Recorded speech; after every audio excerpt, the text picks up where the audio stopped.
Muvaffaqiyatli va baxtli inson bo'lish siri ham bugun biz tayyorlaydigan kokteylga o'xshaydi. Birinchi bo'lib bananni solamiz, ya'ni mustahkam poydevorni. Bu sizning bilimlaringiz, tinimsiz harakatingiz va xarakteringizdir. Bularsiz hayotda qad rostlash qiyin. Keyin muzqaymoqni solamiz. Muzqaymoq sizning shirin bolaligingiz, beg'ubor tuyg'ularingiz, orzularingiz, bolalikdagi samimiyligingiz.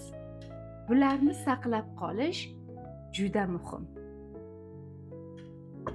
Va nihoyat sut quyamiz. Sut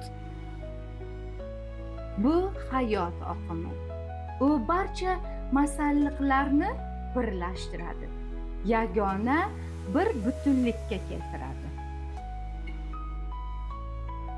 Bu mahsulotlar alohida turganda ham yaxshi, ammo ular bir butun bo'lganda haqiqiy go'zallik va mukammallik yuzaga keladi.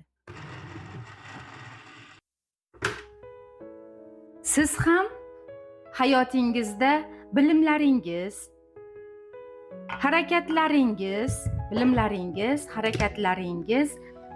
va mehnatlaringizni birlashtirishdan aslo cho'chimang. Shundagina haqiqiy va zo'r natijaga erishasiz.